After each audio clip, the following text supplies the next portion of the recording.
Le pardon des péchés ne vient pas parce que tu as parlé en langue. Dieu ne va pas te pardonner parce que tu as parlé en langue. Dieu va te pardonner parce que tu te réponds. Donc nous n'arrivons pas à obtenir par la foi parce qu'on s'arrête à un certain niveau du mécanisme de la foi.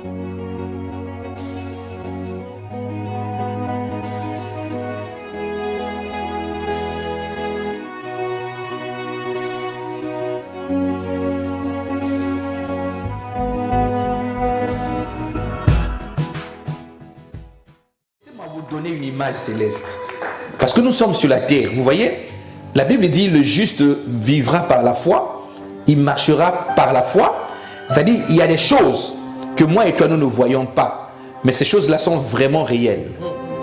Il y a des créatures qui sont très immenses, même Goliath était petit de taille. Il y a des anges, quand vous les voyez, ils sont très impressionnants, mais la Bible dit que pendant que le Seigneur est assis sur le trône, ces anges ils sont là. Mais tellement le Seigneur est glorieux, ils n'arrivent pas à contempler le Seigneur. Maintenant le Seigneur dit, je vais créer un être spécial, à mon image selon ma ressemblance. Il s'agit de toi. Est-ce que je parle à quelqu'un? Dieu va te façonner, il va te créer. Alors, il te positionne sur la terre. Suivez-moi bien. Il te positionne sur la terre. Les anges, qu'est-ce qu'ils font? Ils sont remplis d'admiration. Ils se disent, où? Comment ces gens-là, ils ressemblent à notre Père? Comment ces gens-là, ils ressemblent à Dieu tel qu'ils sont là? Comment ces gens, ils sont merveilleux comme ça? Ils sont remplis d'admiration. Et là, c'est pas fini. Dieu nous donne l'évangile. Il nous donne la parole. La Bible dit que les anges veulent plonger leur regard dans l'évangile. Mais on leur dit, cela vous est pas permis. Alléluia! Est-ce que tu peux acclamer le Seigneur pour ta vie? Alléluia! Je ne suis pas en train de t'animer. Je te dis, acclame Jésus. Waouh! Waouh! Alléluia. Amen. Amen. Qu'est-ce qu'il est merveilleux. Veuillez prendre place dans sa présence. Alléluia. Je suis honoré d'être parmi vous ce matin. Il y a plusieurs choses. Est-ce que je peux avoir le piano, s'il vous plaît? Alléluia. Donc aujourd'hui, je vais continuer sur notre série d'études. Le dimanche dernier, nous avons parlé d'un message sur le sang de Jésus. Nous avons évoqué plusieurs points parce que c'était la Pâque. Amen. Alors, je vais revenir aujourd'hui sur la série d'études que nous étions en train d'étudier. Amen. Dis à quelqu'un, la série d'études. La série d'études. Nous étions en train de voir comment découvrir le message de l'évangile. Nous disions comment découvrir le message de l'évangile. Découvre le message de l'évangile. C'est la série que nous sommes en train d'étudier. Alors nous avons parlé de la repentance. Après la repentance, nous avons parlé du salut. Donc après le salut, nous allons voir maintenant ce qu'on appelle la sanctification. Dis à quelqu'un, la sanctification. Parce que le message de l'évangile doit être un message complet. On ne peut pas se contenter de prêcher la bénédiction chaque dimanche. Tu es béni, béni, béni, béni, c'est bien. Dieu veut nous bénir. Mais l'évangile, il n'y a pas que la bénédiction. Alléluia. On ne peut pas non plus se contenter de dire, tu vas aller au ciel, tu vas aller au ciel, tu vas aller au ciel. Mais pour l'instant, nous sommes sur la terre. Qu'est-ce qui va se passer? Donc, le message d'évangile va comporter l'ensemble de ces aspects-là. Le royaume, le salut, la repentance et la vie éternelle. Amen. Et la nouvelle Jérusalem également. Amen. Donc, ce matin, le titre de mon message, c'est 2 raisons de se sanctifier. Dis à ton voisin, 2 raisons. 2 raisons. 2 raisons de se sanctifier. J'aimerais que quelqu'un note ça. 2 raisons de se sanctifier. Alléluia. 2 raisons de se sanctifier. Vous savez, le problème qu'il y a eu sur la terre, ce n'est pas que le Seigneur n'avait jamais aimé Adam. le Seigneur avait aimé Adam de tout son cœur. C'est pour ça qu'il va créer Adam à son image, selon sa ressemblance. Mais le problème qu'il y a eu, c'était le problème du péché. Dis à quelqu'un le péché. Le péché. C'est le péché qui avait séparé l'homme de Dieu. Le péché a séparé Adam de Dieu. Mais le problème du péché a été réglé à la croix par Jésus. Amen. Mais lorsque nous devenons chrétiens, Jésus fait un premier travail. Le premier travail que Jésus fait, c'est de te sanctifier par son sang. Lorsque Jean le Baptiste, celui qui était venu annoncer la repentance, lorsqu'il verra Jésus venir dans le Jourdain, Jean lève la tête, il regarde tout le monde, il dit, voici l'agneau de Dieu qui ôte le péché du monde. Donc Jésus est venu faire un premier travail de sanctification. Il est venu se donner à la croix pour toi, pour enlever le péché qui était assis à l'intérieur de toi, afin que toi et moi nous devenions saints. Dis-moi amen. C'est pour ça que la Bible dit que tu es saint. Dis à ton voisin, tu es saint. Dis-lui, tu es saint. Et lorsqu'il nous appelle à la nouvelle naissance, il va faire quelque chose de nouveau. Il est écrit que lorsque quelqu'un est en Christ, il est une nouvelle créature, les choses anciennes passent et voici toutes choses sont devenues nouvelles. Donc Jésus va venir renouveler quelque chose. Maintenant, il te donne la capacité de dominer sur le péché. La capacité d'assujettir le péché. La capacité de prendre une décision de dire aujourd'hui, je ne peux pas pécher. Est-ce que je parle à quelqu'un?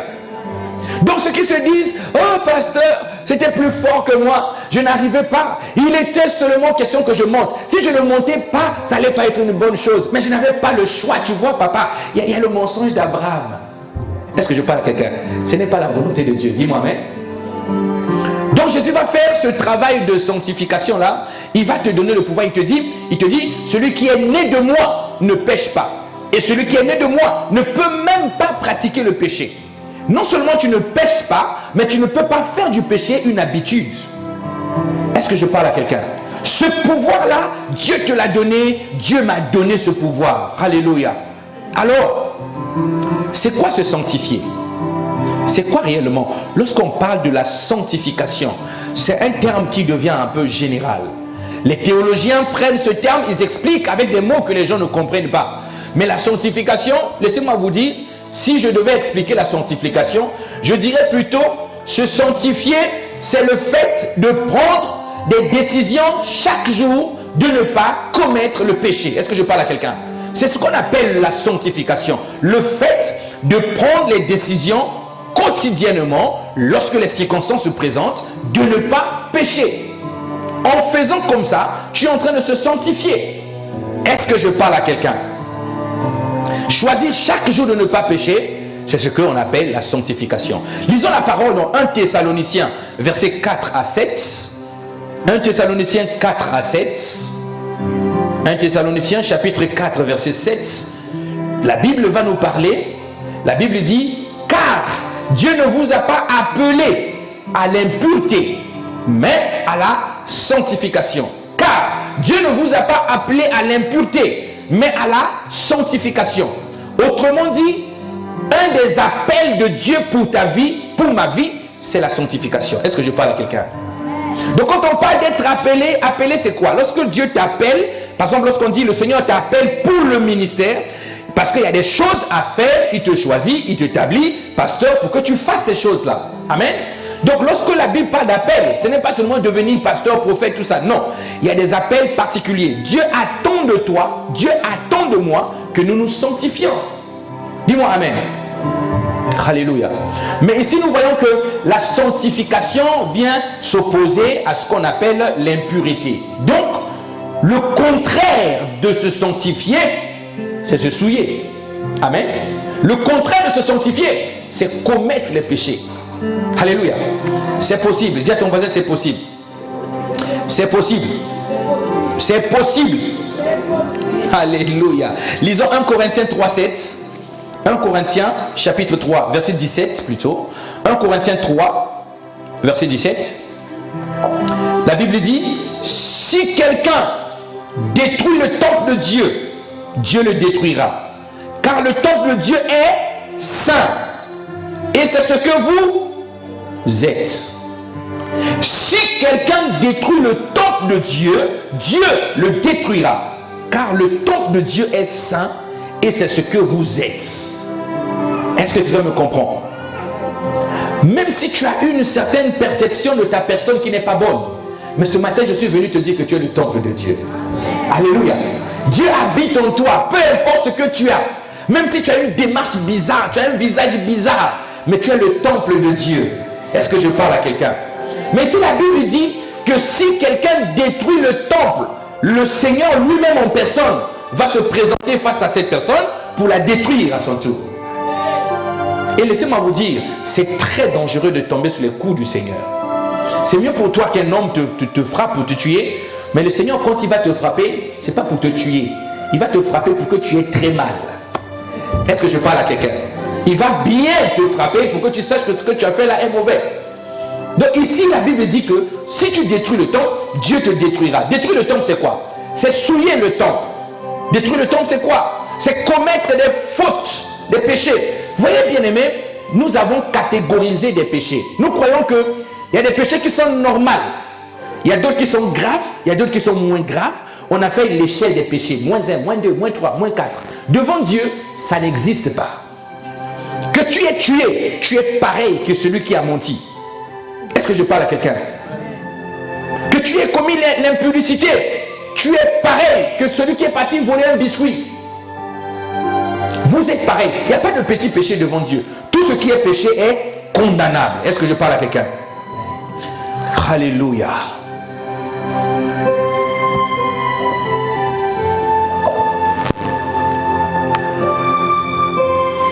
Maintenant, regardez un peu ce qui se passe dans nos églises actuellement par rapport à la sanctification. Lorsque nous prêchons le sujet de la sanctification dans les églises, nos assemblées ne veulent plus entendre parler de ce sujet-là. Lorsque les pasteurs se mettent sur l'estrade, ils commencent à prêcher sur la sanctification. Les autres appellent ça l'évangile de l'accusation. Vous êtes en train d'accuser les frères. La Bible dit n'accusez pas. D'autres entendent le pasteur prêcher. Le pasteur ne connaît même pas son problème. Mais tellement ce qu'il a fait est mauvais. Et il vient au culte, le pasteur se met à parler de ça. Il dit non, le pasteur est en train de m'accuser. C'est quoi cette pasteur-là? Quelqu'un lui a soufflé. Il vient sur l'estrade, de prêcher, il est en train de parler de moi. Tu fermes le front à la fin du culte. Tu quittes l'église avec ton petit sac à main. Bien aimé. C'est pas la volonté de Dieu. C'est un évangile qui choque. C'est un évangile qui bouscule. Il me juge. Oh, ne jugez point, afin que vous ne soyez pas jugés. Tu es qui pour me juger? Bien aimé, dans l'église, on doit te juger. Est-ce que je parle à quelqu'un? Ce que Dieu n'aime pas, c'est ce que nous ne devons pas faire. Et c'est un évangile qui est devenu quasiment interdit par des fidèles. Ils ne veulent plus l'entendre. Votre église là, on interdit même aux gens la bière. Moi, je ne suis pas prêt à venir là-bas parce que moi, j'aime encore la bière. Votre pasteur là, la bière. Bien aimé, pour une bière, tu vas rater le ciel. Dis amen que je parle. Amen. Pour une bière, tu vas rater le ciel. Votre pasteur interdit la bière. Moi, je ne peux pas venir chez vous. Je viendrai chez vous lorsque je vais laisser la bière. Oh, bien aimé, est-ce que tu es rassuré que tu laisseras la bière? Dis-moi amen. Or, l'évangile que Jésus avait annoncé comprend effectivement la sanctification. Les chrétiens vont préférer qu'on prie, on prie pour eux, on impose les mains. Si tu viens dire, ok, aujourd'hui on ne prie pas, je vais seulement dénoncer ce qui ne va pas dans vos vies, ce qui ne va pas dans nos vies, ce que Dieu n'aime pas. Tu vas voir, ceux qui avaient l'habitude de donner des dîmes et des offrandes, d'autres vont bloquer ça. Est-ce que je parle à quelqu'un? Le pasteur a parlé de moi, je donne plein de dîmes, je donne plein de dîmes. Bien aimé, tu n'as pas encore compris, dis-moi amen. Amen. Dis-moi amen. Je veux dire à quelqu'un ce matin, je te préfère à ta dîme, je te préfère à tes offrandes. Je préfère que tu ailles au ciel et que tes offrandes restent dans ta poche. Est-ce que je parle à quelqu'un? Dis-moi amen. Amen. Alléluia. Je te préfère à ta dîme. Je te préfère à tes offrandes. Si je dois te dire ce qui ne va pas pour que tu sois agréable à Dieu, je te le dirai. Dis amen bien. Je sens que ma prédication commence à te toucher. Alléluia. Waouh. Tu te préfères à tout ça? Dites-moi bien aimé. Si tu donnes ta dîme et ton offrande, et que tu es un pécheur chronique, tu donnes la dîme et l'offrande, mais tu es un pécheur chronique, c'est-à-dire que tu es habitué, familier au péché. Qu'est-ce que cela te changera? Tu ressembles exactement à une personne qui investit pour construire un hôpital, mais qui refuse lui-même être soigné par cet hôpital-là. Est-ce que je parle à quelqu'un? Amen. Jésus va comparer l'église à l'hôpital. Il va se positionner lui-même comme étant le médecin. Donc ici à l'hôpital, à l'église, c'est un lieu où on trouve les malades. Mais à part les malades, on trouve aussi les bien portants. Comme le pasteur Elvis, dis-moi amen. Alléluia. Est-ce que je peux acclamer le Seigneur pour ma vie quand même? Amen. Alléluia. Dis à ton voisin, je sais qui je suis. Dis-lui, je sais qui je suis.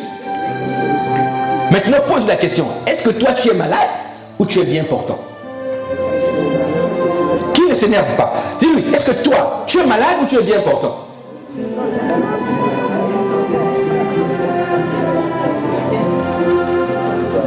Est-ce que vous voyez?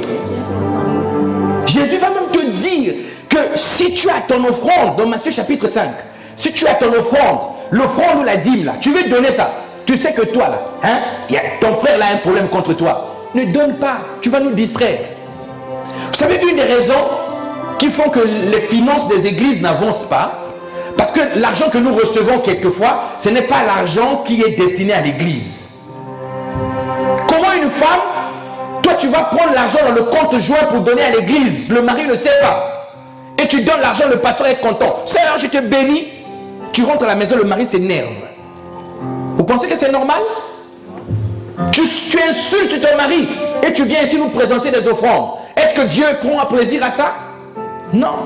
Il dit l'obéissance vaut mieux que des sacrifices. Alléluia. Waouh.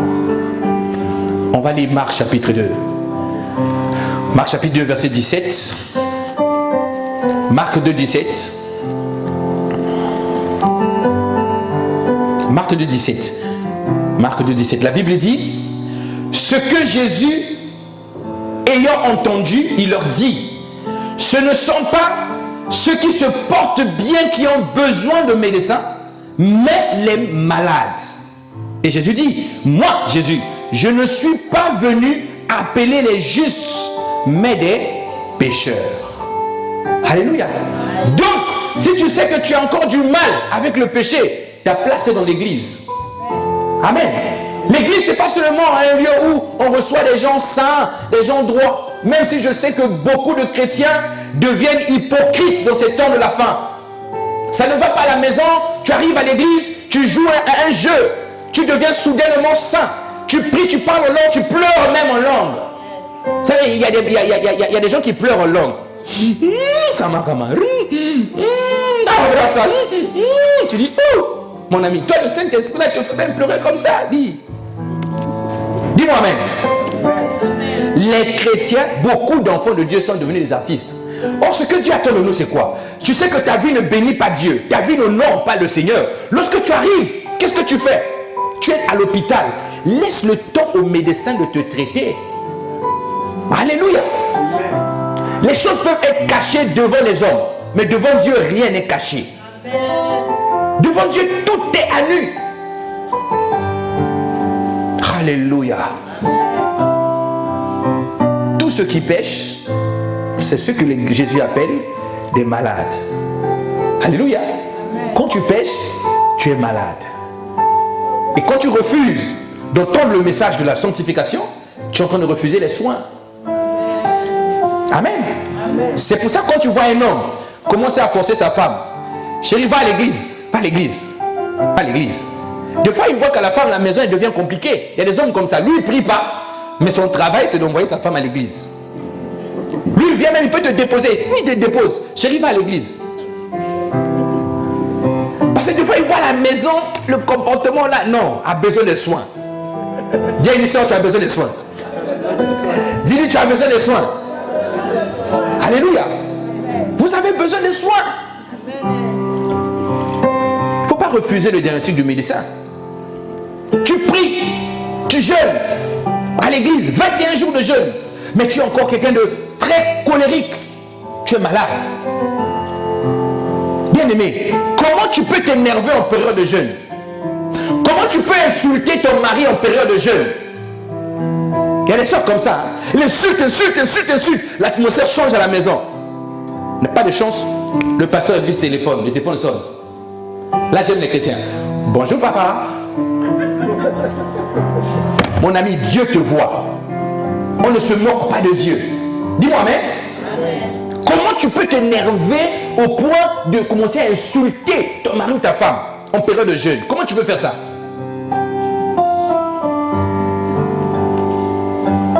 Amen. Même les frères, toi et la femme vous jeûnez. La femme a décidé de bien jeûner. Dis-moi, amen. La nuit commence comme ça, tu tournes le dos, toi tu tires. La femme dit, laisse-moi, je jeûne. Et le lendemain, tu te réveilles, tu as envie de téléphoner le pasteur.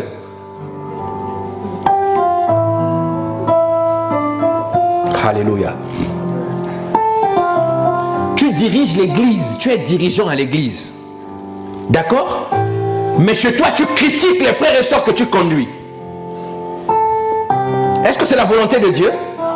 Comment tu peux diriger les hommes? Dieu t'appelle à les emmener quelque part et toi tu les critiques. C'est comme des pasteurs qui critiquent leurs propres fidèles. Est-ce que je parle à quelqu'un? Le frère là aussi m'énerve. Tu vois, chéri, frère interne. Lui, quand je le regarde, tout le temps que je le regarde, il m'énerve. Il sent quelque chose de mauvais. Je ne vais jamais l'élever. Oh, tu critiques les fidèles. Dis à quelqu'un, ce n'est pas la volonté de Dieu. Ma frère, toi tu te prends pour qui? Moi je suis ton pasteur. Pasteur, calme-toi. C'est l'église. Dis-moi amen. Dis amen que je parle. Amen. Tu parles en langue. Oh, j'aime ça. Il y a beaucoup de chrétiens, ils parlent en langue. Le Saint-Esprit l'a appris. Le bâtard. Mais lorsqu'il sort de sa maison, bien aimé, pour 1,70 €, tu fraudes le bus. Dis-moi même. Il y a des chrétiens qui ont payé des tickets forcés ici. Hein? Alléluia. Il a décidé de frauder son bus ce jour-là. Le pasteur Elvis rentre le bus. Bonjour papa. Ticket. Dis à même que je parle. On te voit comme ça, excellent, majestueux. Tu as des allures d'un homme spirituel. Mais pour 1,70 €, tu décides d'aller en enfer. D'autres ont même des faux noms qui donnent au chauffeur. Tu t'appelles Mabiala, comme ton grand-père, et le chauffeur te demande, tu dis, non, moi c'est Kouka. Moi c'est Kouka. Et ton cousin associé avec qui vous allez en enfer, que tu as préparé. Quand le contrôleur de téléphone lui dit, oui, Kouka, c'est mon gars, il habite ici. Ce n'est pas normal. Dis-moi même. Ne parlons pas des Parisiens, ceux qui sortent les tourniquets. Chrétien, deux fois il va à l'église. Parce que j'ai pas eu le temps. Je saute seulement. Comment ça tu sautes? Dieu ne te pardonnera jamais. Un chrétien est un homme discipliné, organisé. Tu ne peux pas frauder le bus parce que tu n'as pas eu le temps. Ce n'est pas possible. Amen. Marche à pied, viens faire ton culte. Même si tu arrives en retard, commence ton culte dans la rue. Pendant que tu marches, commence à faire ton culte. Nous te louons. Imagine le frère Tichik. Marche à pied, imagine le déjà en train de chanter. Fais ton culte jusqu'ici. Nous allons t'accueillir. Et Dieu sera fier de toi et content. Au lieu de monter, comment dimanche un chrétien peut frauder le bus? Dimanche.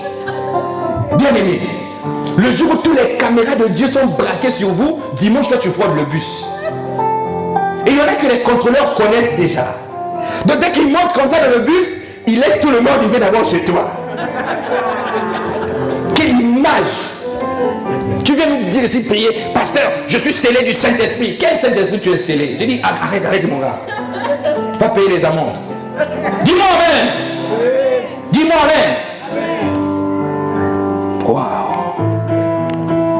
Il y en a d'autres qui font ce qu'on appelle des retraites spirituelles. Il y en a qui n'aiment pas, qui aiment ça. Parce que je suis en retraite.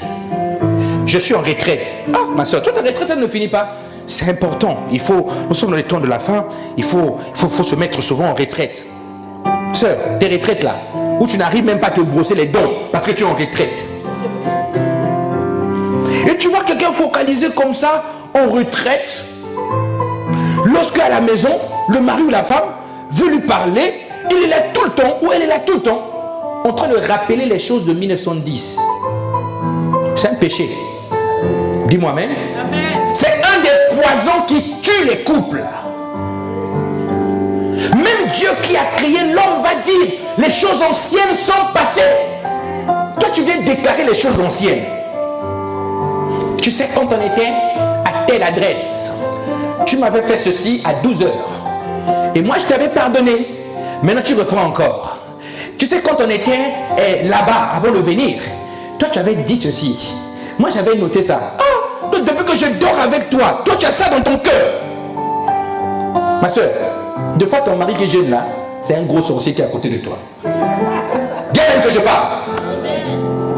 C'est le système des femmes qu'il faut y rappeler. Mais il y a maintenant des hommes qui s'appliquent à ça.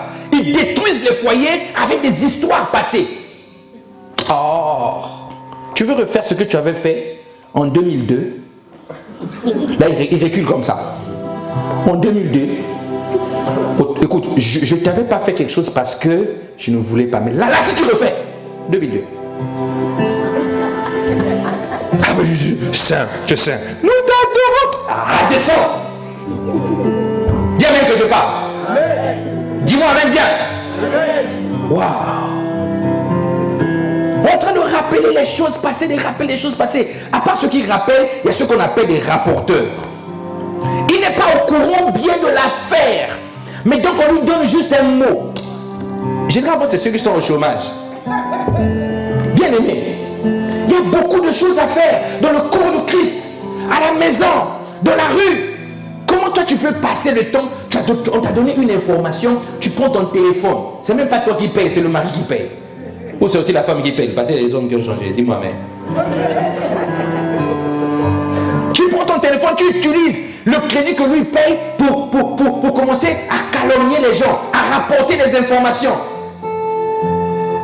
Tu n'iras pas au paradis. Est-ce que je parle à quelqu'un? Jésus va te laisser. Amen. Moi, je suis témoin de ça. Si j'apprends, Jésus revient, l'enlèvement. J'écris Jésus. Tu te trompes, Jésus. Lui, là, il faut laisser d'abord. Je vais discuter la grâce sur toi. Alléluia. Dis à quelqu'un, c'est pas normal. C'est pas. Proverbe 17:9, la Bible dit, celui qui couvre une faute cherche l'amour, et celui qui la rappelle dans ses discours divise les amis. Proverbe 17:9. Quand tu rappelles les fautes, ton ami là, oh, mais fais attention, est-ce que tu as prié avant de le choisir comme ami? Tu sais, c'est un gars qui est bizarre. Comment vous faites pour être ami? Et tu prends des histoires. Mais si quelqu'un a changé, toi tu es en train de rapporter son passé, qu'est-ce que tu deviendras devant Dieu? Alléluia. Oh, vous savez, mais l'ami du pasteur Elvis là, mais ce gars là c'est un impudique. C'est un impudique ce gars là. Oh, le gars était pour lui impudique. Il a rencontré le pasteur Elvis, il a écouté l'évangile, sa vie a changé. Toi tu vois, tu dis, c'est un impudique. C'est là beaucoup de chrétiens seront surpris de rater l'enlèvement. Je parle à quelqu'un? Je parle à quelqu'un? Alléluia.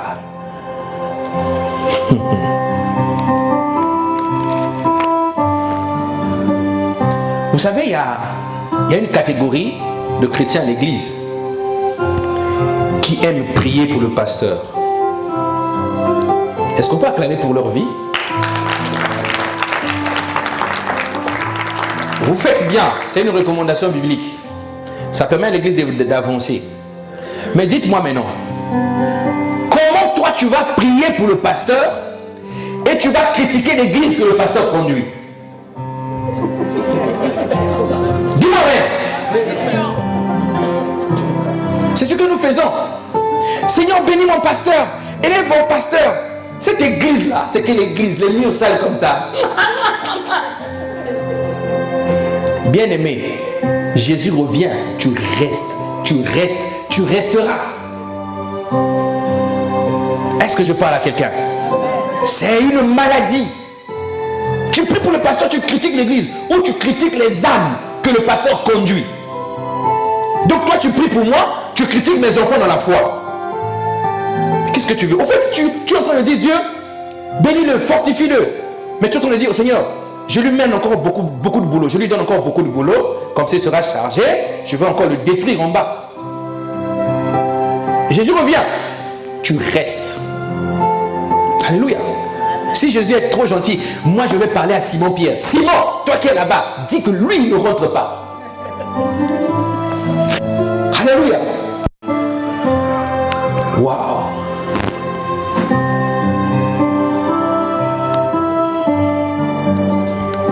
Tu es chaque jour quelqu'un qui fréquente, tu fréquentes un frère. Chaque jour, tu fréquentes une sœur. Chaque jour, tu apprends des choses mauvaises sur le frère ou la sœur. Au lieu que tu te dises, je suis un dispensateur de la grâce, je vais voir directement le frère, directement la sœur. Toi, tu prends des intermédiaires. Tu vas d'abord parler à un autre avant de passer voir le frère. Il y en a d'autres, ils apprennent des situations avant que d'aller voir le frère. Il a déjà parlé à 10 personnes à l'église. Et le frère arrive comme ça. Lui qui était gentil, ou la soeur arrive comme ça. Elle qui était gentille. Ce jour-là, les gens avaient l'habitude de saluer chaleureusement. Tout le monde commence à l'éviter. Vous savez, il y a des gens comme ça. Hein? Il a fait un scandale à l'église. Mais lui, il pense que l'église ne sait pas. Tout le monde est déjà au courant. C'est là qu'on voit l'hypocrisie des enfants de Dieu. Tu es au courant que ton frère a fait quelque chose de mauvais. Pourquoi tu ne lui parles pas? Tu balances l'info. Tout le monde est au courant. Lui, il vient là, il salue. Il remarque que tout le monde est timide avec lui. Tout le monde est froid. Bonjour mon frère, il veut sourire là-bas. On dit bonjour. On quitte, on lève vite la main. Dis à quelqu'un, ce n'est pas normal. Ce n'est pas normal. Les hypocrites n'iront jamais au ciel. Alléluia. Ayez en vous l'amour de la vérité. Lorsque ton frère a fait quelque chose de mauvais, va le voir. La Bible dit, dis-lui. Amen. C'est comme ça, bien-aimé. C'est comme ça que l'église doit être. Moi, j'apprends par exemple que le frère Gustave, a fait bisou à une soeur de l'église. Les deux sont tombés. Je ne vais pas demander la photo. Hein. Je vais t'appeler. Frère, quand je te téléphone, tu ne vas pas venir à l'église. Mais j'attends que tu rentres seul. Dès que tu rentres à l'église le matin, j'ouvre ma fenêtre, je guette, je vois que tu es là. Faites-moi venir Gustave. Et tu vas venir dans le bureau, assois-toi. Nous sommes devant le Saint-Esprit, devant Dieu, devant les anges. Avec la soeur, vous avez fait quoi? Là, tu attends. Pasteur, pasteur, la Bible dit 7 fois le juste tombe, le Seigneur le délivre. Non, c'est pas ça. J'ai pas dit qu'est-ce que la Bible dit. J'ai dit toi et la soeur, vous avez fait quoi? Dis-moi, hein? Et lorsque j'aurai traité le problème avec Gustave, c'est là que je vais dire à Gustave, conformément à la parole, ce n'est pas une bonne chose. Et cela s'arrête entre moi et Gustave. Et quand je finis avec Gustave, si la sœur est encore dans l'église, je fais monter aussi la sœur. Sœur, assois-toi. Gustave vient de me dire, avec toi vous avez fait un bisou. Toi tu ne sais pas que c'était pas bon. Pasteur, la chair est faible. Et non, c'est pas la chair qui est faible. La chair a été fortifiée en Jésus. Parce que le sang de Jésus habite en toi. Le sang de Jésus t'a lavé. T'a donné des forces et des aptitudes. C'est comme ça qu'on traite les choses à l'église. On ne passe pas par les intermédiaires. Ça devient un péché. Dis-moi amen. Ne fouillez pas. Oh, alléluia. Ce matin, je suis venu dire à quelqu'un, accepte d'abandonner le péché. Sanctifie-toi vraiment. Le truc de Jésus revient là, que nous avons l'habitude de dire. Jésus reviendra vraiment. Il reviendra vraiment. Et le péché est devant lui comme une odeur mauvaise. Une odeur mauvaise. Il y en a qui sont habitués à ça. Des années passent. Il sait que sa position là, ça bénit pas Dieu. Il n'est pas pressé de sortir de là. Il prend plaisir Et quand tu lui parles, il dit, pasteur, Dieu même lui-même, il fait toutes choses bonnes en son temps.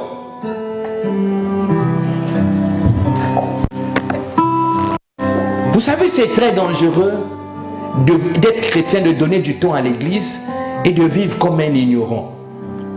Jésus lui-même, il dit, moi je ne connais pas la date, l'heure, le jour où je reviendrai. Mais seul le Père le savait. Si Jésus revient demain, est-ce que tu es sûr d'aller avec lui au ciel? Regarde ta semaine. Regarde seulement ta semaine. Si Jésus revient, tu vas aller au ciel? Les impudiques, les calomniateurs, les idolâtres, tout ce monde-là, personne d'entre eux n'héritera le royaume des cieux. Les hypocrites, vous n'hériterez pas le royaume des cieux. Dis-moi Amen. Amen. Frère, comment la femme que tu as épousée, tu vas la taper à la maison en cachette et toi tu viens à l'église prier? Comment tu peux faire ça? Moi je ne comprends pas. Tu es un enfant de Dieu, un homme spirituel. Les mecs qui sont faits pour imposer sur les malades, toi tu tapes la femme avec ça.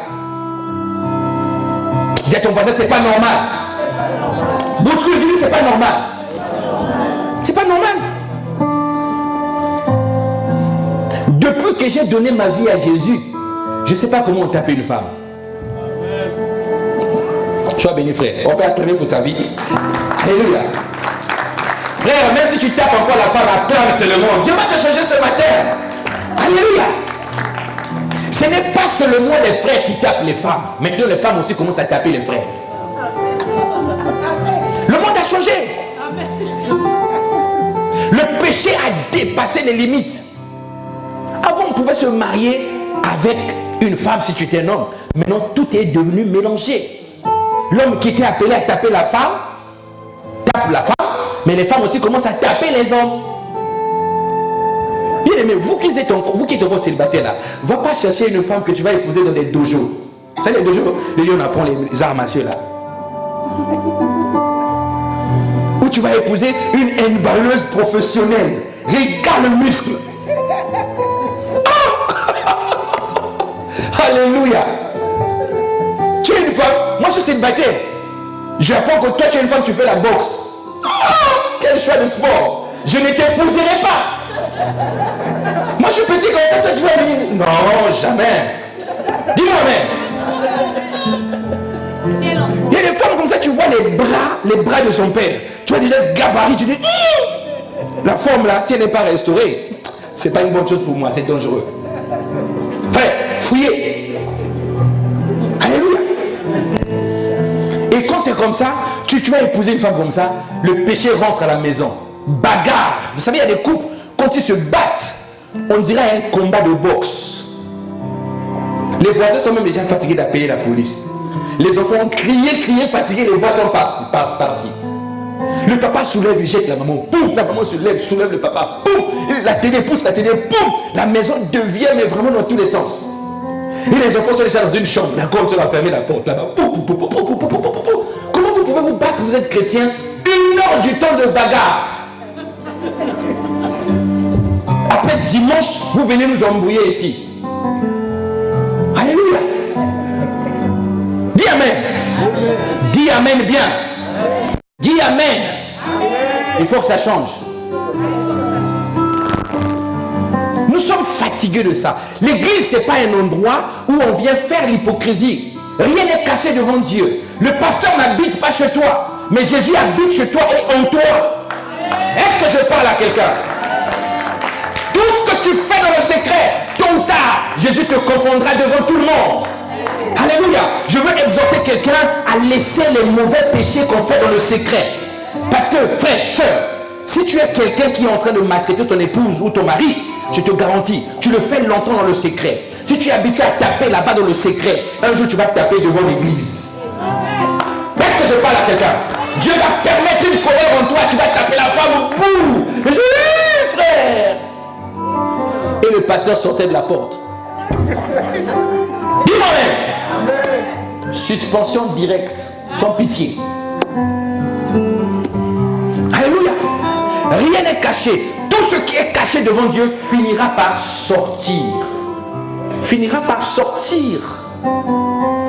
Parce que lorsque tu vas gérer une convoitise à l'intérieur de toi, gérer n'importe quel péché à l'intérieur de toi, c'est comme une femme qui porte un enfant. Tôt ou tard, l'enfant sortira. Les gens vont voir. Prenez le soin d'avorter le péché. Est-ce que je parle à quelqu'un? Avorter le bébé est un péché, mais avorter le péché en vous. Alléluia. Lorsque tu vois que le péché arrive, avorte. Bois le médicament de la parole. Avorte le péché. Est-ce que je parle à quelqu'un? Alléluia. Wow. Avorter le péché. Voici quelques raisons pour se sanctifier. Première raison, c'est que la sanctification est la volonté de Dieu pour vous. La sanctification est la volonté de Dieu pour vous. En réalité, là où Dieu vous attend d'abord, ce n'est pas d'abord à les services de l'église. C'est bien tout ça.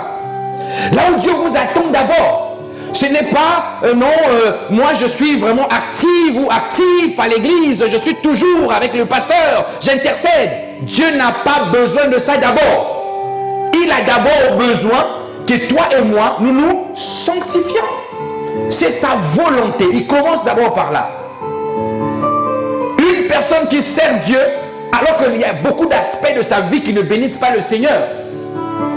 Amen. Il est comme un homme qui est en train de bâtir un château en paille. Lorsque le feu va prendre, le château va brûler. Tu sers Dieu, mais regarde ta vie. Bien aimé, le temps que tu donnes pour le Seigneur, le temps que tu donnes ici, répétition de la louange. Tu es là avec le frère ici, piano. Les autres dorment, ils font ce qu'ils veulent. Toi, tu es ici à l'église.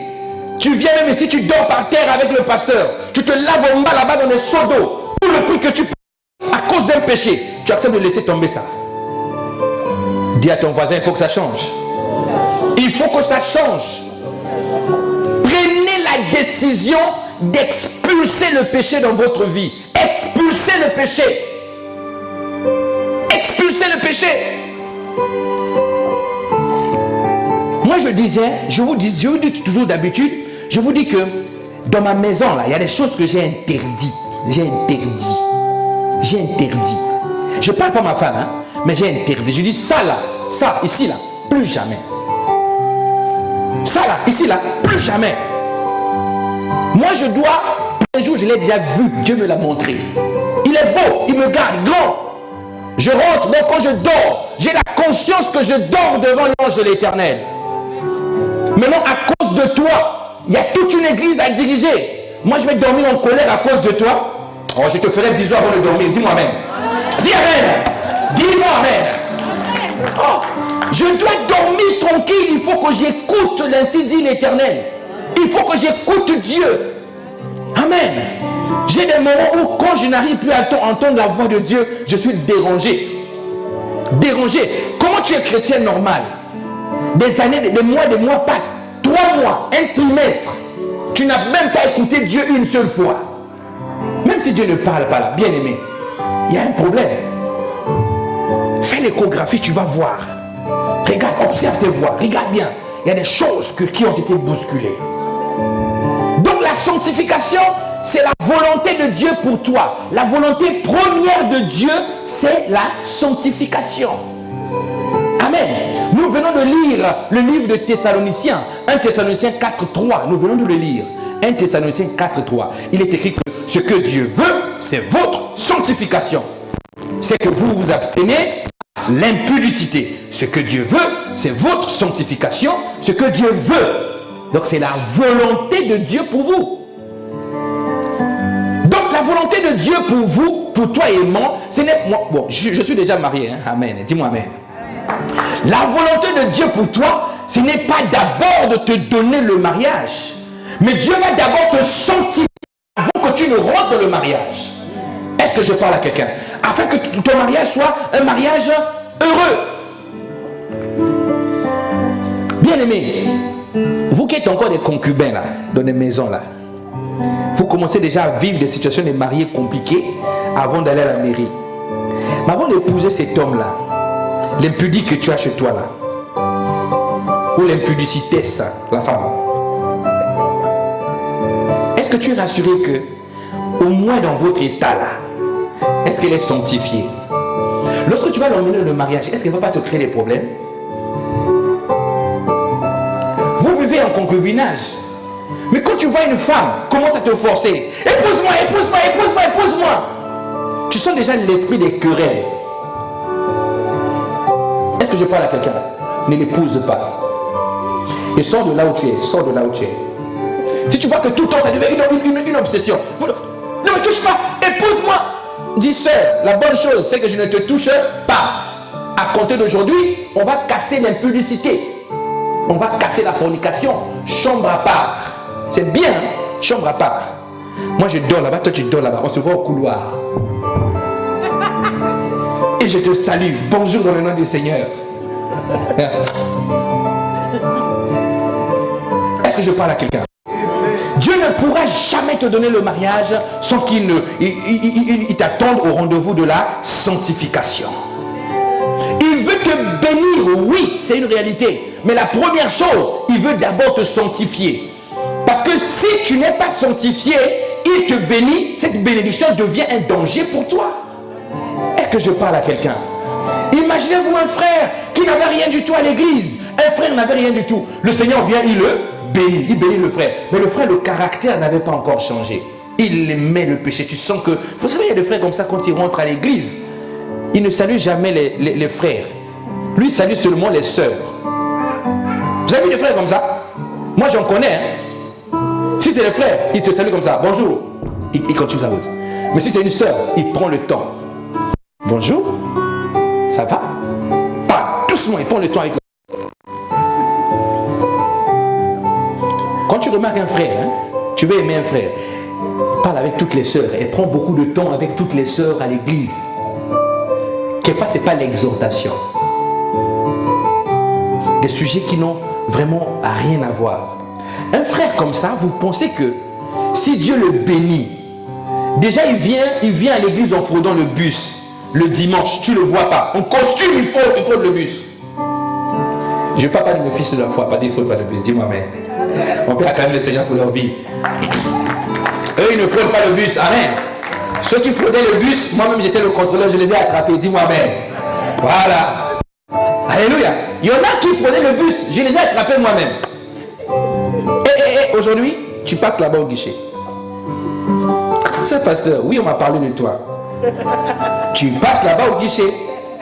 Si tu n'as pas de pièces, moi je vais te passer les pièces. C'est pour ça que je vais commencer à venir au Havre en bus. Je prends mon train, je descends à la gare, je prends le bus 8, il m'a ramené ici, direction Graville. C'est ça, hein? Je viens Graville. Arrêt Georges Cuvier. Je descends. On va se rencontrer dans le bus ici. Hein? Dis à ton voisin, fuis pas le bus. Fuis pas le bus. Et je prie, le jour où je montrais dans le bus, qui est un contrôleur. Un contrôleur. Un contrôleur. Alléluia. Qui est un contrôleur? Je vais payer ton PV. Après, tu vas venir faire une repentance publique. Dis Amen. Dis-moi Amen. Donc ce frère-là, si Dieu le bénit, rassurez-vous, il était dans le bus en train de frauder. Dieu le bénit, un bon travail. Il achète une belle voiture. Alors il devient bien soudainement.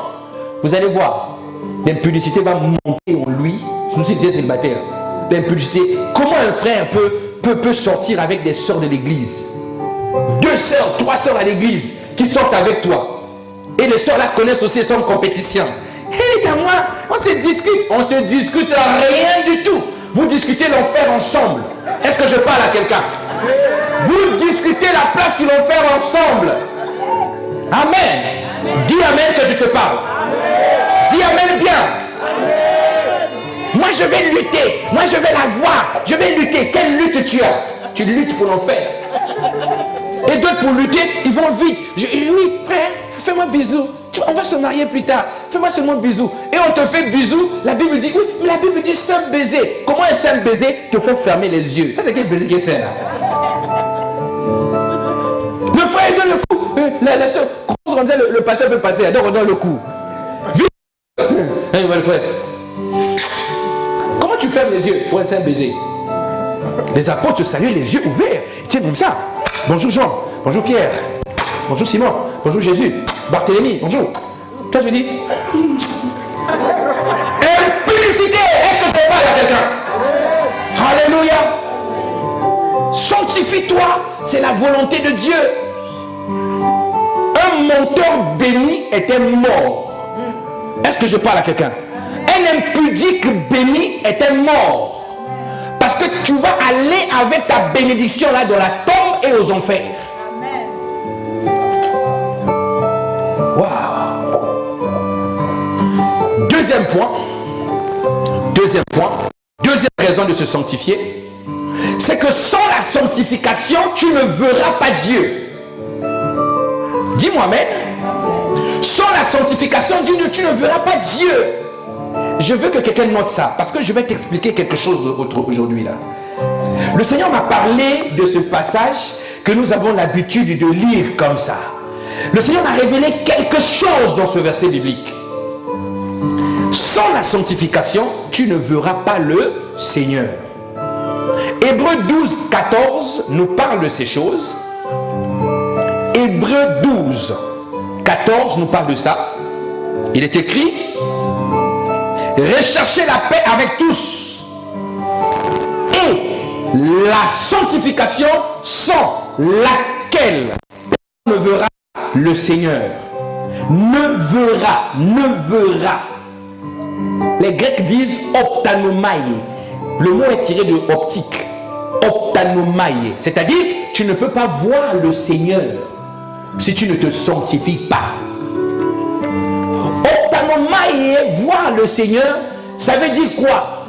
Ça ne veut pas seulement dire que si tu ne sanctifies pas, lorsque tu vas aller au paradis, tu ne verras pas Jésus. C'est plus que ça. Ça ne veut pas seulement dire que lorsque Jésus reviendra, toi tu ne pourras pas le voir. Non, c'est pas ça. Puisque la Bible ne se contredit pas. Il est écrit que lorsque le Fils de l'homme apparaîtra dans les nuées, tout œil le verra. Mais ici on dit, si tu ne te sanctifies pas, tu ne verras pas le Seigneur. Si les païens vont voir le retour de Jésus, est-ce que verra le Seigneur? C'est de ça qu'on parle? Dis Amen que j'ouvre. Dis Amen bien. Dis Amen bien. Lorsque la Bible dit sanctification, laquelle personne ne peut voir Dieu. Voir Dieu, premièrement, c'est voir Dieu à l'œuvre dans ta situation. Est-ce que je parle à quelqu'un? C'est-à-dire qu'une personne qui ne se sanctifie pas, peu importe le désert que tu traverses, ce désert va être long. Tu vas prier, mais tu es dans le péché. Tu ne verras jamais Dieu manifester dans ta situation. Alléluia. Tu as déjà beaucoup de soucis dans ta vie. Il y a des dossiers qui sont bloqués, qui n'avancent pas. Toi, tu pries, Seigneur, fais-moi grâce. Tu viens à l'église, le pasteur déclare, au nom de Jésus, à compter de maintenant, tu passes de l'autre bord. Mais toi, tu as des fardeaux en toi. Et tu veux que Dieu change ta situation. Mais Dieu ne peut pas changer ta situation. Parce que tu n'es pas sanctifié. Tu ne pourras jamais le voir. Alléluia. Beaucoup ont vu Dieu parce que Dieu a agi dans leur vie. Lorsque Dieu agit dans ta vie, tu le vois. Moi, je vois Dieu, comment il change les âmes jour après jour. Je vois Dieu, comment il agit jour après jour. Mais dans ta situation, si tu veux le voir, sanctifie-toi. Tu veux un mariage heureux, arrête d'insulter le gars. Commence à lui faire la table. Alléluia. Comment moi je vais épouser une femme? Ma mère est plus que toi. Tu as un problème. Ma mère qui est la vieille génération plus que toi. J'étais enfant chez nous, on me faisait la table. Maman arrive, le temps arrivé, et dit ok, tout le monde à table. Maman donne des assiettes. Toi tu m'envoies dans tes marmites à la cuisine. Sur toi, j'ai déjà préparé. Sur toi. Mon ami, je vais prier l'ange. L'ange, cogne un peu là-bas. Dis-moi même. Tu ne pourras pas voir Dieu dans ton mariage. Parce que ça là, c'est un péché. C'est de la désobéissance. Est-ce que je parle à quelqu'un? Ah, tu t'énerves seulement pour la nourriture. Ah, toi aussi pour la nourriture. Non, c'est pas la nourriture. C'est que tu es en train de mettre à terre mon autorité. des jours, je demande l'eau à ma femme. Hein. Je demande l'eau à ma femme, elle me tourne la bouteille. Je regarde, chérie, apprends à me respecter. Dis-moi même. Oh, je demande l'eau, tu me tournes la bouteille. Apprends à me respecter. Quand j'arrive chez moi, quand je veux manger, j'appelle tous mes enfants. Le chef de la maison mange. Vous êtes à l'étage, c'est pas possible. Kylian, descends. Passy, descends. Jean-Baptiste, descends.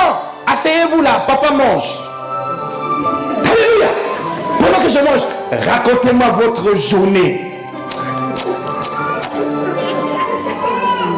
Dis-moi, mais.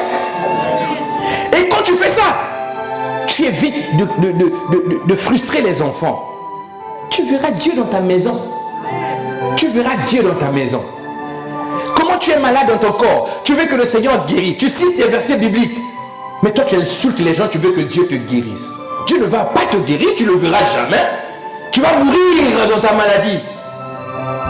Alléluia. On va faire des cotisations pour toi. On mettra ta photo au coin là-bas. Je prie que ce ne soit pas le cas de quelqu'un au nom de Jésus. Alléluia. Dis-moi même. Voir Dieu, c'est aussi être avec lui dans le paradis. Être avec Dieu au paradis. La Bible dit que lorsque nous serons là-bas, nous serons assis à la table avec lui. Waouh, j'aime Jésus. En train de manger le poulet céleste. Lorsqu'il va préparer ça, il doit être terrible. C'est pas ce que vos femmes préparent là. Un poulet céleste. J'imagine c'est un poulet, quand tu manges comme ça, le jus change de couleur. Alléluia. Il y a un rêve à l'intérieur de la vie d'un enfant de Dieu. Tu dois avoir un rêve. Voir Jésus. Être assis à la table de l'agneau. Être assis. Il y en a qui vont aller s'asseoir par terre là-bas au ciel. Par terre. Tu es sauvé, mais vraiment par grâce. Tu es passé, Simon n'a pas vu. Tu as été déjà dedans. Simon dit, c'est moi, on ne veut pas de problème. Allez, les autres. Tu vas aller t'asseoir par terre. Moi, je vais être sauvé par grâce. Mais je veux mériter cette grâce-là. Je veux dire à Dieu, tu n'étais pas trompé de me faire la grâce. Alléluia. Tu montes au ciel comme ça, avec des fanfares de Dieu. Tu dis, Jésus, les hommes ont parlé de toi. J'ai entendu parler de toi. Je t'ai vu en songe dans les visions et tout machin, je t'ai vu. Comme c'était une caméra. Mais aujourd'hui là, laisse-moi te toucher. Alléluia. Majesté, beau Jésus. Il te regarde, touche-moi Elvis. Regarde mes mains. Waouh, génial. Mais pour ça, il faut te sanctifier. Il faut te sanctifier. Je vous dis d'avance, comme je l'ai déjà dit, ceux qui commettent de telles choses n'hériteront point le royaume de Dieu. Regardez, ça c'est la fin d'un passage que nous connaissons beaucoup. Regardez la liste. La Bible dit, Galates 5, 19 à 21. Galates chapitre 5, verset 19 à 21. Regardez comment la Bible parle. Voir Dieu, c'est être avec lui au paradis. La Bible dit, or, les œuvres de la chair sont manifestes. Ce sont, numéro 1, l'impudicité. Donc là, si on donne des étoiles, là tu as déjà 10 étoiles. Un impudique, c'est un propriétaire d'hôtel 10 étoiles. L'impudicité, l'impureté, 9 étoiles. La dissolution, 8 étoiles, ainsi de suite. L'idolâtrie, la magie, les inimitiés, les querelles, les jalousies, les animosités. Les animosités. Papa insulte maman, maman insulte papa. Et les enfants regardent. On fait quoi comme ça? Papa, calme-toi. Pourquoi tu me dis de te calmer? Bam, je te tape. Les animosités. Dans ma langue, on appelle ça bonyama. Les disputes, les divisions, les sectes, les envies, l'ivrognerie, les excès de table. Frère, respecte les agapés que nous faisons. Tu viens faire l'agapé, tu manges, tu dépasses même le pasteur. Tu finis avant de sortir, tu voles le manioc à l'église. Dis à même que je te parle. Je ne vous vois pas, mais je suis au courant. Dis-moi amen. Amen. Verset 21, l'envie, l'ivrognerie, les excès de table, les choses semblables, tout ce qui ressemble un peu au péché, que vous dites, C'est pas le péché. Je n'ai pas menti, mais j'ai regardé seulement. Lui-même, il a compris. Ça aussi, c'est condamnable. Et la Bible dit, je vous dis d'avance, c'est Jésus qui parle. Comme je l'ai déjà dit, ceux qui commettent de telles choses n'hériteront point le royaume de Dieu. Et ça, c'est le péché. Jésus dit, tu n'iras pas au ciel. Tu n'iras pas au ciel. Tu ne me verras jamais. Parce que tu ne t'es pas sanctifié. Alléluia. Dieu n'appelle pas d'abord les pécheurs au salut. Jésus n'est pas d'abord venu pour appeler les pécheurs au salut. Mais Jésus va d'abord t'appeler à la repentance avant d'appeler les pécheurs au salut. Il commence d'abord à te dire, réponds-toi, ensuite je te donne la vie éternelle. Lorsque la Bible dit Jésus est venu pour les pécheurs, on n'a pas dit que les pécheurs vont aller au ciel. Aucun pécheur n'ira au ciel. Est-ce que je parle à quelqu'un? Aucun. La Bible dit d'abord, répentez-vous, ainsi de suite. Le royaume des cieux vous sera donné. Dieu n'est pas venu chercher les pécheurs, mais il est venu pour délivrer les pécheurs. Alléluia. Le prix que Jésus a eu à payer pour te rendre pur, c'est le sang, son sang. Lui qui était sans tache ni ride, il a donné son sang, le prix d'un agneau sans tache ni ride. La Bible dit ici, 1 Pierre 1, verset 18 à 19, 1 Pierre chapitre 1, verset 18 à 19, 1 Pierre 1, 18, 19, il est écrit, sachant que ce n'est pas par des choses périssables, par de l'argent ou de l'or, que vous avez été rachetés de la vaine manière de vivre pour que vous aviez hérité de vos pères. De la vaine manière de vivre que vous avez hérité de vos pères. Verset 19. Mais par le sang précieux de Christ, comme d'un agneau sans défaut et sans tache. Dis à quelqu'un, sans défaut et sans tache. Sans défaut et sans tache. Celui qui t'a épousé là, vous savez, il y a une réalité bien aimée. Lorsque la Bible dit nous sommes l'épouse de Christ, en réalité, c'est ce qu'on appelle les fiançailles. Paul dit je vous ai fiancé à un seul homme. Je vous ai fiancé. Il n'a pas dit je vous ai marié. Lorsqu'on dit l'épouse sur la terre, c'est les fiançailles. Parce qu'au ciel, c'est ce qu'on appellera des noces. Une femme qui n'est pas passée par les noces. La nuit de noces, frère, si tu n'as pas fait ça, refais ça encore. Dis-moi même. Donc tu n'es pas passé par les noces, tu n'es pas l'épouse. Voilà pourquoi la Bible parle des caractéristiques des 10 vierges. 5 sages, 5 folles. Les sages rentrent dans les noces et les femmes ne rentrent pas. Ça veut dire qu'il y a un temps où le mariage sera scellé. Mais là, c'est les fiançailles. Maintenant, l'époux qui a payé le prix pour toi, c'est un époux qui a donné un sang sans tache ni ride. Voilà pourquoi la Bible dit que lorsqu'il viendra, il viendra chercher une église sans tache ni ride. Dis-moi même.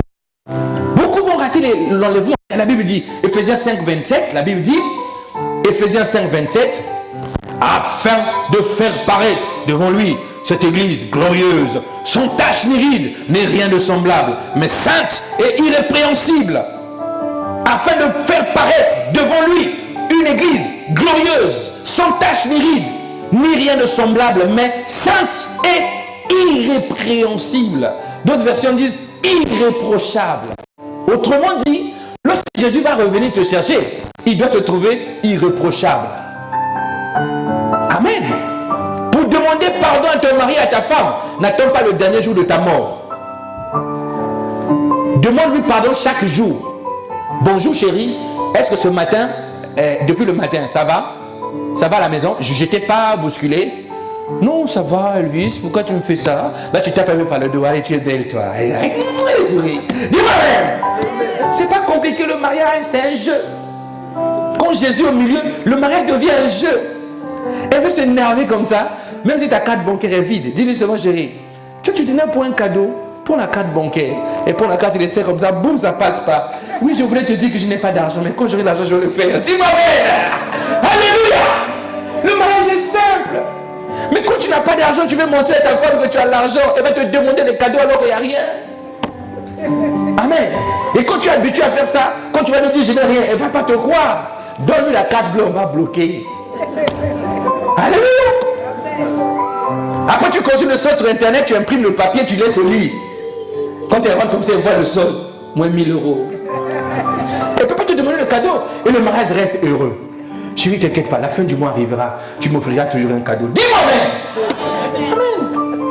Alléluia. Waouh. Sans tache ni ride. C'est pour ça l'apôtre Paul va parler à son enfant de la foi Timothée. Dans 1 Timothée 6, versets 13 à 14.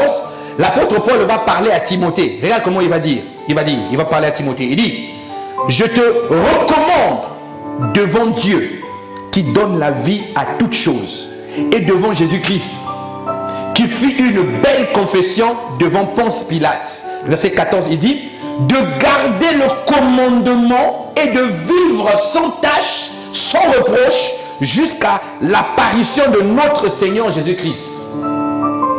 Là, Paul parle à Timothée, son enfant de la foi, parce que Timothée était un jeune pasteur. Paul lui parle, il dit, moi je te recommande, vis là, sans tâche, ni défaut, jusqu'à ce que Jésus revienne. Il y avait une importance. Je vais terminer par ce point. Comment faire pour y arriver? Oui, dans la nouvelle alliance, ce n'est pas seulement la loi. On ne condamne pas seulement, mais on donne des clés pour en sortir. Comment faire concrètement pour vivre une vie de sanctification? Comment faire pour y arriver? Et c'est la même question que le psalmiste s'était posée. Alors, nous allons lire dans le psaume 119, verset 9, et nous allons voir la clé. Psaume 119, verset 9. Psaume chapitre 119, verset 9. Il est dit, comment le jeune homme rendra-t-il pur son sentier? La réponse, en se dirigeant d'après sa parole. Ça veut dire, pour vivre une vie sanctifiée là, pour vivre une vie sainte, le problème c'est de se diriger d'après la parole de Dieu. Est-ce que je parle à quelqu'un? La version Semeur va dire, en se conformant à la parole. En se conformant à la parole. Martin va dire, en y prenant garde selon ta parole. En se conformant à la parole, en y prenant garde selon ta parole. Maintenant, se diriger d'après la parole, ça veut dire quoi? Se diriger d'après la parole. Alors, ça veut dire concrètement, ne fais pas ce que la Bible ne te demande pas de faire. Ne fais pas ce que la Bible ne te demande pas de faire. Si tu sais que la Bible te dit, tu ne mentiras pas, fais le choix de ne pas mentir. C'est aussi simple que ça. Fais le choix de ne pas mentir. Alléluia. Se conformer à la parole, c'est laisser la parole te transformer. Comment? En lisant la parole chaque jour. Et quand tu lis la parole, il faut accepter cette parole comme étant la vérité de Dieu. Jésus parle dans la parabole des semeurs. Il dit, un semeur partait et il s'aimait. Pendant qu'il jetait, une partie de la sémence tombe sur différents types de terre. Mais la terre qui va produire, c'est la terre qui est fertile. C'est celle-là qui donne du grain. Est-ce que je parle à quelqu'un? Donc se conformer à la parole, c'est accepter que la parole que je lis, la parole que j'écoute, c'est une vérité. Alléluia. Lorsqu'on me dit, tu vas lire, Jésus revient, sache qu'il reviendra. Lorsque tu vas lire, chercher une église sans tache ni ride, sache que ton combat c'est d'être sans tache ni ride, sinon il va te laisser. C'est la vérité. Dernier point, prendre garde selon la parole. Ça veut dire regarder et apprécier les choses en fonction de la parole de Dieu. Prendre garde selon sa parole veut dire regarder et apprécier les choses en fonction de la parole de Dieu. Si ce que je veux faire est conforme à la parole, je le fais sans souci. Amen. Si tu vois même une démarche que toi tu veux faire à l'égard de ton frère ou de ta soeur est biblique, même si les gens vont te critiquer, fais-le. Tant que ta conscience ne te reproche pas, fais-le. Est-ce que je parle à quelqu'un? Autrement dit, tout ce qui est permis, c'est tout ce que la Bible autorise. Tout ce qui n'est pas permis, c'est tout ce que la Bible n'autorise pas. C'est aussi simple que ça. Et avec ça, moi et toi, nous vivrons une vie de sanctification. Alléluia. On peut se lever en acclamant le Seigneur. Acclamez le Seigneur, acclamez le Seigneur. Alléluia. Acclame le Seigneur. Je vais inviter la louange. Nous allons lever nos voix, nous allons dire à Dieu, aide-nous à être sanctifiés comme toi. Alléluia.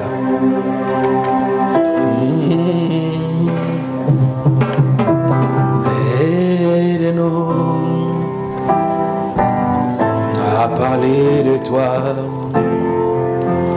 Aide-nous à te ressembler. Aide-nous à parler de toi. Aide-nous à te ressembler. Aide-nous à être comme toi. Aide-nous, Jésus, aide-nous.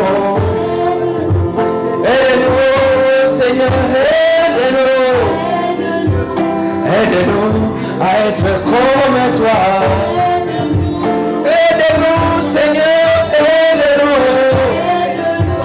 Aide-nous, Seigneur, aide-nous. Comment allons-nous parler de toi? Aide-nous. Fais de nos vies, majesté, un temple saint. Aide-nous à parler de toi.